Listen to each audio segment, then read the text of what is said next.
Hello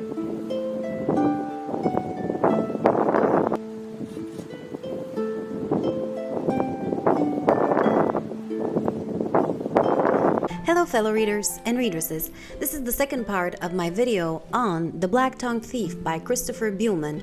Now before we begin, I would like to apologize for the background noise again because my cats have decided that this is the exact moment when they're going to be destroying my entire apartment.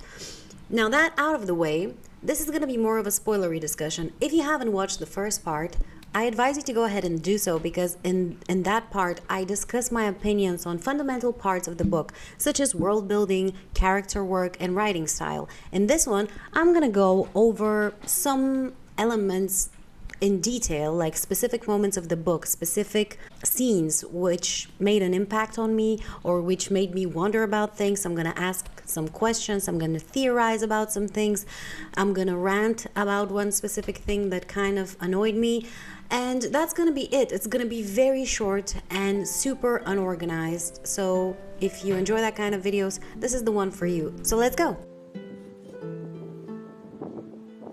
Now, the first thing I want to discuss is what I consider to be one of the most impactful moments of this book, and certainly the one that impacted me the most. I actually even annotated it here. I don't know if you can see. It's the one thing I actually annotated. I don't do that very often, but in this case I did, and I'm very glad about it. It's the moment in the goblin ship when the goblins are killing and eating the harpooner, and our guys are singing him a song from his homeland. I found that to be such a beautiful and touching moment, very impactful, very cinematic, if you will. I could just imagine them sitting there and doing that for him and having to suffer watching this horror of their friend being eaten alive while awaiting the same fate ultimately. So let's go through that. I'm gonna read you the exact scene, and this is the only one I'm actually gonna read through, so bear with me. Now the old man started whimpering. He couldn't help himself, and neither could I blame him. It was a horrible sound to have to hear yourself making, so I started singing a song I had learned during my time in Pigeonnet, a song called Lovely, Fit, and Gay. I broke out my best tenor, and I sang against the dark thing about to happen. I sang it loud. It may have been the best I ever sung, for I wanted the poor old bastard to leave the world hearing a song of his own city, and I wanted to do it right. Oh, you are lovely, fit, and gay, and though your troubles seem today a few too many to be borne, you'll none remember come the morn. Malk knew the song as well, and sang it with me loud and baritone. Embrace each hour you are young, for soon enough a time will come. Norigil joined in, blending a high and nasal alto as best she could with her face against the bar. When all your friends, both fair and bold, will lose their beauty and grow old. The harpooner started singing with us, but they didn't like that, and so they hit him in the head and like killed him there, which would have been a blessing. They started on him proper then, but on we three sang. We sang the whole thing again 3 more times before they were done with him, and we never looked over there. Not one of us. Not even when the crew came in to eat. There was no singing over that. Not over the sound of cutting, of the working, of the salt grinder, and whether I passed out from my injuries or from pure horror is beyond my guessing. The author has managed to combine so many essential elements here of horror, of fantasy, of beauty, of friendship, of suffering, of fear. He blended it in such an amazing way that I couldn't help myself but sharing them with you. I'm sorry this is ruined by the cats just being themselves. But I wanted to mention it here because I realized that in my spoiler-free review, I have talked mostly about the funny parts of this book, of the fantasy parts of this book, but I didn't take the time to explain the depth, and I know that if you read it, you also have probably noticed them, so I thought I should pay homage with this specific scene. It stayed with me, and I reread it after I finished the book, and it still impacted me, and now that I read it for you, it impacted me again. It was great. Ah, hello. There you are. No, don't go there. Bud, come here. No. Well, anyway, Another thing I wanted to bring up here is the reveal that the Takers Guild might be responsible for the Goblins' War and the extinction of horses. That was such a nice touch, in my opinion. I was already very impressed with the author when he revealed that they are actually the ones responsible for the Giants' War.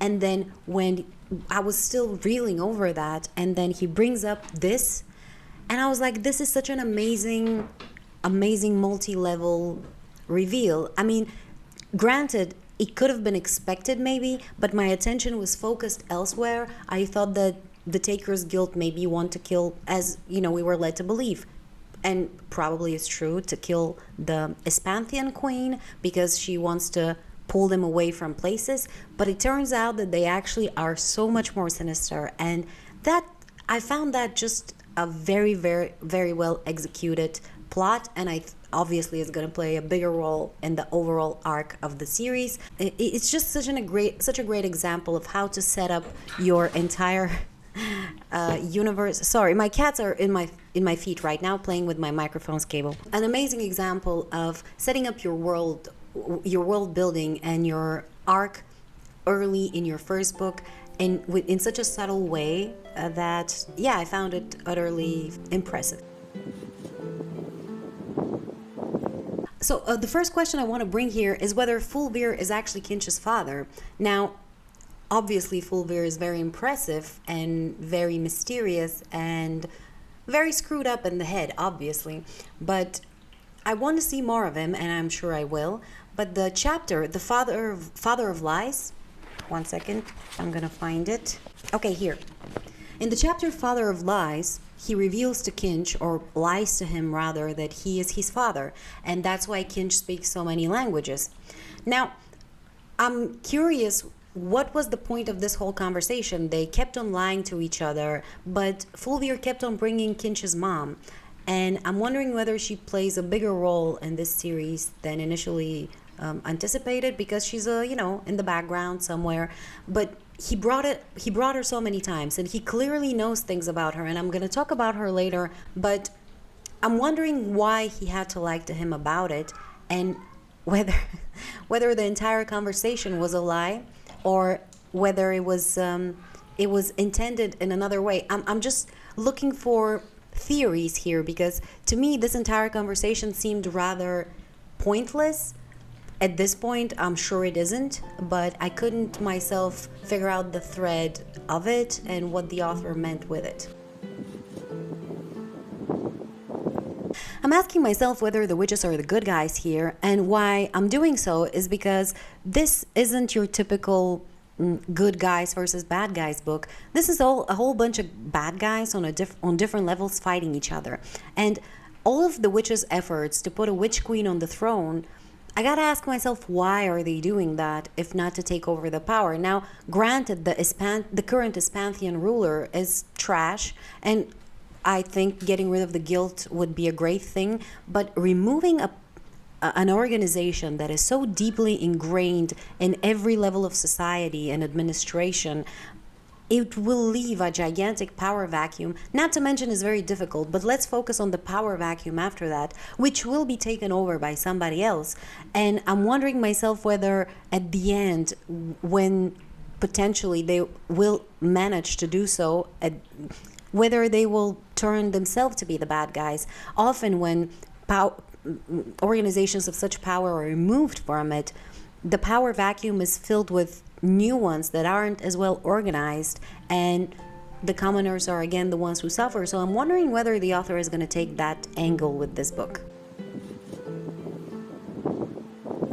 Speaking of the Witch Queen, I am wondering how she managed to escape all the assassins sent by the Takers Guild, and therefore I would like to know more about her, which leads me to a hope I have for the second book of this series. I hope that we will get more than one POV, because don't get me wrong, I think Kinch is amazing, and I would still love to continue following him and his thoughts and be in his head all the time, but I would like to see another point of view, because we have now split our main group of characters. We have still Kinch and Galva going one place, but we have the Witch Queen and Norigil going, or Dead Legs, and this, we'll talk about that later, going in another direction. And I would like to be able to see both kind of centers of action represented in the next one. So maybe we'll get more than one point of view. Who knows? This is just a speculation. I have no reason to believe that beyond my wishful thinking. Okay, so I have a lot of questions surrounding the giantess and everything that happened to her, but one that's really, actually two, that are really very prevalent in my thoughts. The first one is, why did the magickers of the guild lock all of these, or rather tattoo these animals into her skin? All the horses and elephants or whatever else was there, I forgot really. But why did they do that? Why ink them into her skin when they could have done that with pretty much anybody else if they had these animals at hand? I'm just wondering, why would they pick the giantess of all people to do that too? And then the second one is, why did they shrink her? What was the point of that? Maybe to be able to transport her safely to places, who knows? But still, it just, I'm missing the main thread here, I'm pretty sure. And I'm just wondering if anybody has any thoughts on that. And I'm looking forward to finding out more about that. It's just something that's really bugging me because I can't even theorize. I mean, I'm trying a few things, but nothing seems really to be really logical. I would like to talk about the Cypher, and for this point I will read a little bit from my notes because I'm trying to make a point very clear and I'm not sure I can do so unprompted on the spot, so bear with me. Now, the description of a Cypher according to the book verbatim is, to say a person is a Cypher means they can read and understand any language without instruction. Yet we often see our guy not being able to understand a language. For example, speaking about Gunish, none of us had enough of their language to trade news with most of them. But you are supposed to have all of the language without instruction, correct? And then speaking of his pantheon, I knew only the Barris' pantheon, so it was up to Galva below us to translate. But again, this contradicts the only basic description we have heard of Cypher. If you can read and understand any language by definition, why would there be any limitation to it, and why is it never mentioned? Like, is this an inconsistency? Because it appears to be an inconsistency to me, yet maybe the author has intentionally put those things to let us doubt, and then we'll explain it later. But it just doesn't seem natural to me because he could understand Murdo language immediately. He didn't need instruction. There was no limitations to it. So why is there limitations to way more simple languages that you freely hear around? I'm doubting that he has never met a Gunish person or hasn't met enough Pantheons, especially Pantheons, to make sure that all limitations around he's speaking of the language would be gone. I mean, he's a thief who goes around and studied with a bunch of different people and knows a lot about every country. It just doesn't make sense to me that he will be so limited in speaking those two specific languages. And not just those two, but those two are the examples that I pulled. Let me know if I'm missing out something here. I think I'm correct because I did go back and read through everything I could find as a reference to the Cypher and to Kinch's ability to speak languages. So how did Sesta manage to escape the tattoo on Kinch's body? Like, I understand before, when Norigil was tattooing her in, she explained that this is a person that entity that doesn't want to be into your body, so she would look for your weakest moments. But was he particularly distracted at that moment? Was there something, because he just felt a stabbing pain and then she was gone, but there was no clear explanation. And I understand that the magic system is slightly murky and soft here in this book, but I wanted, like, why didn't she do it in any other moment? There was plenty of opportunity to do so. He was in distress, he was unconscious in many moments. She could have done that many a times. Maybe this was the moment that she was waiting for, but it didn't become clear to me the mechanics of she actually managing to escape. Maybe I'm focusing too much on it, but I would like to know if you have any ideas. So let's talk about Norigil and Deadlegs and whether they're the same person. First, I thought they were, and I thought about time travel. I was wondering, okay, so maybe Dead Legs went back into the past and met her younger self, which is Norigil, and they exist in the same timeline. I don't know how that's possible. Every time somebody brings time travel, it all gets very murky in most books. So it's a little bit of a foggy subject. But so I was wondering whether it's the time travel of Dead Legs going back to the past, meeting Norigil, her younger self, and then existing at that same timeline. But then why would Norigil be able to sacrifice herself to bring Dead Legs wherever possible? I mean, maybe those two things aren't related. And I thought, okay, maybe that's how Dead Legs lost her legs, with the giant throwing the tree on Norigil's legs. But then it wouldn't make sense because Norigil dies in this timeline. So it couldn't be a continuation of that timeline. So then I thought of something else, and I'm going to go back to my notes here. Does Dead Legs reincarnate in a young woman after the old one dies, and then the new incarnate is doomed to lose her legs at some point? So let me explain again. You have the old Dead Legs witch. She finds a new person to reincarnate into. She takes that young person as a pupil. The young person learns from her, and so on and so forth. But by the bond that they create between each other, the young one is doomed to lose her legs in order to inherit Dead Legs' power. And then when the young one dies, the young one has to sacrifice herself once, and then she is kind of absorbed by Dead Legs, the older witch. And then when the older witch's time comes to the end, she turns into the younger person again. I don't know. It's all very murky. I'm trying to explain it to myself, but it doesn't make sense. And I'm just wondering if somebody else has any ideas on that matter. Who is the Forbidden God? According to the book, the Forbidden God is also known as the Upside Down God and was rumored to be the true god of the Guild of Takers, which was then confirmed by the Murder Alphabet book that Kinch read in the Austrum cave. And then I remembered that that's how we found that Kinch is a Cypher. As a child, he read a pamphlet that was left by a stranger in a weird language that talked about the Forbidden God. And so I was wondering, when you think about it, it might have been an effort of the guild to find Cyphers by sending them these pamphlets about their own god. And her mom slapping him and telling him never to do that.